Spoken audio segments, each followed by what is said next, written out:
Hello, hello. Hello, everyone. We're back with another episode of the Embracing Joy podcast, where we help high achieving professionals embrace more joy in their personal and professional lives. And I'm so excited for our special guest today, Dr. Olivia Ong, who's with us all the way from Australia. So please put any comments, questions you have in the chat. We have a very special guest, and I'm going to tell you a little bit more about her. Okay, Dr. Olivia Ong, also known as the heart-centered doctor and rehabilitation physician. She's a TEDx speaker. She's an award-winning coach who helps healthcare professionals recover from burnout and thrive again. After surviving a devastating spinal cord injury, Dr. Olivia transformed her personal healing journey into a powerful mission to teach the science and soul of self-compassion, nervous system regulation, and emotional resilience. So it's such an honor to have you here. Yeah, thanks for having me, Magda. Thank you. Mhm, mhm. Yeah, so with that being said, we start out our episodes with a short game. Mhm. It's called it's an improv game where Yeah, you say the first thing on your mind, and I say the first thing on my mind, and we see if we can match the word. So, say if I say, we happen to say umbrella, and you said tent, and then both of us were able to match the next word by connecting the two, say something like umbrella, something like that. So not umbrella, but some like sand may connect the two. So okay. so that's the game. You ready to play? Yep, I'm ready. All right. So on the count of three, say the first word on your mind.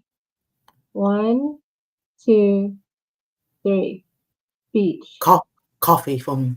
Coffee? Oh, okay. So Yeah, I said so coffee and beach. Something that connects those two. You ready? yeah.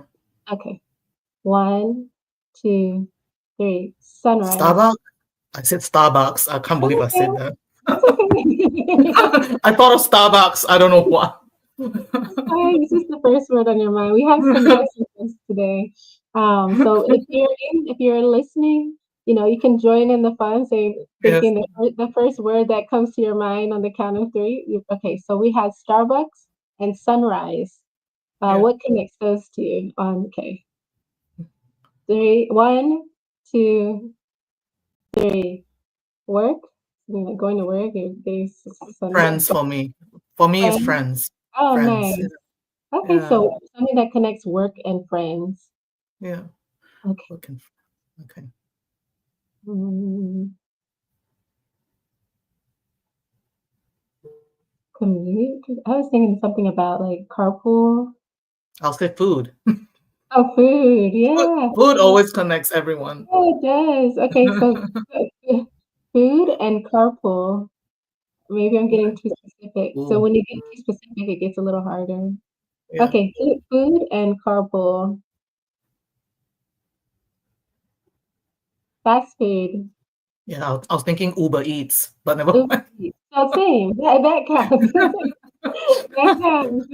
Okay, so we are just warming up, and now let's go into our main questions we have for Dr. Ong. So you've lived this life where you lived through a altering spinal cord injury, and through that, you were able to emerge with more joy, clarity, and purpose. So, how did that experience kind of shape your understanding of joy and self-compassion, especially in the face of such a physical and emotional pain that you went through? Yeah, that's a really good question, Magda. I mean, in the early days, when I had the spinal cord injury when I was in hospital, I didn't feel that at all. In fact, I felt a lot of sadness, a lot of grief, Mhm. because I was only 28 when I had the car accident and the spinal cord injury. So I didn't feel that. It was only, I believe, 2 years after I had the injury, I traveled. I actually traveled to United States. I traveled to San Diego. I Mhm. mean, what better place to recover from your spinal cord injury than San Diego? Mhm. Beautiful city. And I stayed in San Diego and Carlsbad for about 2 years. Mhm. And that really, initially I thought I was just going to focus on just the physical recovery and just focus on that and not make any friends. But like there's something about the American culture. Everyone's so friendly, Mhm. just welcoming, and yeah. Before I knew it, that I just opened my heart to strong friendships. Made a lot of strong friendships with other survivors with spinal cord injury. A lot of them Mhm. are U.S. based, of course, because Project Walk Spinal Cord Injury Recovery is based in San Diego. So a lot of people will travel from other parts of America to attend the facility. And yeah, I think just through the connection and being in the spinal cord injury community just helped me open up. And when that happened, I started opening up my own heart, and just being kinder to myself. That was because I was really ashamed at the big early stages because I was in the wheelchair. And I mean, I'm Mhm. still in the wheelchair, but I'm not ashamed anymore. But there's a Mhm. lot of shame and a lot of guilt, and because what if I didn't, the accident didn't happen, I would be okay, and all these Mhm. things. But yeah, once I opened up my heart, as I've said, then I started to, yeah, just accept myself for who I am, and then just loving myself. It was a beautiful experience, not just physically, because I did walk again in You Project did Walk. walk. I did walk again. Oh, wow. Mhm. Yeah, yeah. I went through a intensive training at Project Walk. It was like 5 hours every day, Monday to Friday, just gait training, and then walking, lots of exercises just to keep the spinal cord injury, I guess, we know the CPGs, Mhm. central pattern generators in the spinal cord going. And that's, I think, how I recovered my walking ability, because I was an incomplete injury. So I think there was always that potential and possibility that I Mhm. would recover from the spinal cord injury in my own time. But yeah, it's the connection, the fact that I became kinder to myself that led me to discover what self-compassion truly is. It's Mhm. taking the action to be kinder to yourself. That's actually what self-compassion is. It's a Mhm. little bit different from empathy. Empathy is, you can get a bit carried away or over identify with it, but compassion is prompts you to take action to look after yourself, basically. Mhm. And Mhm. yeah, so I think that's, yeah, it's through my healing experience in the US, interestingly, because I Mhm. know you're from the US, and I have Mhm. always a special place in my heart for America, like, yeah. Mhm. Wow. So some of a lot of our listeners are high performing Mm. individuals, so they're kind of in high performance mode. What are some signs that their nervous system may start to be dysregulated? If you know, like what's a simple like heart-centered practice that they can possibly do to start regulating their nervous system? Yeah, that's a good question. I get asked this particular question a lot when I Mhm. deliver burnout workshops, and I think it's really important. Yeah, to check in with our nervous system on a day-to-day basis. I've done a lot of research in this particular area myself, and if we don't have that awareness where our nervous system state is at that point in time, we will never know, isn't it? Because maybe for some of us, being in that hyper arousal or that state of hypervigilance, or just that state of, on we call it sympathetic energy, just on the go go go. I think a lot of Mhm. surgeons, I mean, I'm not stereotyping, a lot of surgeons fall in this category where they have to, or else one wrong move, like someone could actually just die right on the operating Mhm. table. So they have to be that way. But the thing is, we can't stay that way forever. We have to probably come to a, we call it, Dan Levine talks about it beautifully. There's this framework called window of tolerance, where um, in the middle, there is a diagram to this. There in the middle is the window of tolerance, where we tap into our ventral vagal energy of our vagus nerve, where we Mhm. feel quite calm, cool, collected, very peace like in that feeling of inner peace that's in the middle. But obviously, we cannot stay that way. It just doesn't make sense to. We're humans. We are not programmed to stay in that um, window of tolerance because we're not the Dalai Lama. We can't stay there forever. We're humans. So I think for us, we expect our nervous system to go through a bit of like oscillating pattern. It'll be like hyperarousal one moment, and then after that you get back to the window of tolerance, and then sometimes you can go the opposite where it's hypoarousal, where you just feel that's the dorsal vagal aspect of the vagus nerve, where you just feel a bit numb, disconnected. That's where doom scrolling and social media comes in. Buying too much stuff on Amazon Prime. Yeah, guilty of that sometimes. But the important thing is to have some kind of practice to help our nervous system come back to baseline, because we cannot stay in a one state for a very long time. Let's say if you stay in the hypoarousal state for a long time, that's where burnout comes in. That's because that sense of disconnection, depersonalization, you just feel like you have no purpose at all. That's hypoarousal. And anxiety or high functioning anxiety in a lot of us high professional women falls under the hyperarousal area. So a good practice, a good vagus nerve practice that I do every day will be the Wu practice. I teach this to my clients. It's a little bit can be a bit awkward to do it in public. I just do it in private, so I just make a Wu sound because that taps into the vagus nerve, and people do that when they meditate and like monks, they chant and during prayers and things. It's a similar thing, but it's a practice that I do because you tap into the vagus nerve. The vagus nerve supplies the vocal cord, the diaphragm, and the chest muscles and everything. And just doing that Wu exercise, it's a good way to create some kind of energetic force field around you, which helps. Because I think what can happen with, especially us women, is we sometimes tend to have poor boundaries, I'm afraid, because we just want to make the people around us happy or make our bosses happy or whatever. But setting an energetic field will be good in the sense that we don't let people come into our boundary. And the people that we don't want to come into our boundaries, we just protect ourselves. We have this energetic force field, if you want to think about it. If we are visual people, you can see it that way. Or if you're kinesthetic, you just feel some kind of force field protecting you. Or if you're a sound person or auditory person, you can feel like a sound wave thingy. Yeah, it's just a practice I do to protect my energy, because just think about it, Magda, every day we deal with patients' families, colleagues, other staff members, and probably some road rage on the road. Some people with very dysregulated nervous systems on the road, right? I live in Miami, Florida, so goodness, yeah. Yeah. Lots of people with dysregulated nervous systems on the road. And I think the word dysregulated nervous system means staying in one particular state way too long and resulting in health consequences. That's what I think.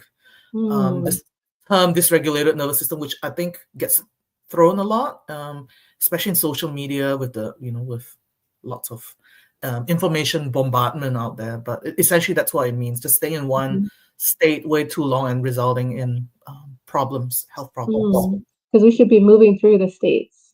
Exactly. And it's normal to move through the states because we are humans. We're all wired like that. But dysregulation comes in when we are in one state way too long. Yeah. So many of these high-achieving women, high-achieving professionals, they fear that if they slow down or if they show themselves compassion, that they'll lose their competitive edge or their way they practice. How do you help them shift that mindset of knowing that it's okay to be self-compassionate, and so that they can thrive, they can still thrive in their careers and be compassionate, and they can slow down? Yeah. When that's actually quite a common, frequently asked question actually in my audience, because a lot of them have this perception that self-compassion means that you're fluffy, you're weak. And some people think it's a privilege. It's not something. It's or some of them even say, I don't have time for this, I'm too busy. But I would like the people who think this way to reconsider the fact that self-compassion is actually not a sign of weakness. It's actually a sign of inner resilience, inner strength. Mm, Because just if we are kinder to ourselves, we show compassion to ourselves, we fill our own cup, then we're able to show compassion to others. Because I think that's how compassion fatigue also happens in especially in our industry as well, mhm, Magda. And I'm sure in the high professional world, it's like that. mhm, mhm. Um, Some yeah, people may not know what compassion fatigue is. yes, Can you define it for our audience? yeah. Yeah. I see this a lot in the caregiving role where you're just in this, I will say, one-sided exchange where you're just caring for the person, but you're not getting your own cup filled, or you're not even acknowledging your own, first of all, your own needs, and actually looking after yourself first. I think that's what that can lead to compassion fatigue. And Mhm, unfortunately, a lot of healthcare workers are going through that at the moment because, first mhm, of all, we went through COVID, the pandemic. That wasn't great, as we all know, and now we're all trying to recover from what happened in 2020. And the thing is, the aftermath is very real from the 2020 pandemic. Post COVID, lots of healthcare workers have long COVID symptoms, especially where I mhm, come from. In mhm, Melbourne, Australia, a lot of them have that. They have not just problems with fatigue, they have problems with blood pressure, heart rate, and mental health repercussions from all that. But I guess what I'm trying to say with compassion fatigue, in a simple way, that's what how I explain to people, is just that you've run out of juice basically, and your cup is empty, and that when your cup is empty, there's nothing else to give. You know, mhm, it's essentially compassion fatigue, mhm, and yeah, and that leads to burnout. They're kind of different mhm, in a way. Yeah. mhm, mhm. I love that you said when you are able to show yourself self-compassion and fill your cup, it's a strength rather than a weakness. You know? Mm-hmm. Mhm, Yeah, because I think how are you going to show up for others if you don't show up for yourselves and look after yourself first, isn't it? mm, And I think mhm, a lot of high performing individuals, at least the ones I have spoken to or coached, are in a similar situation where they're always putting other people above themselves first, mhm, and they're like at the bottom of the list. mhm. Yeah, how can we thrive if we're at the bottom of our list? It's like, we can't. We just can't. Okay. Yeah. Yeah, we can. Um, so I'm gonna do so our wrap-up questions are: who is a model for joy in your life, doctor? I would say I have two. Yeah.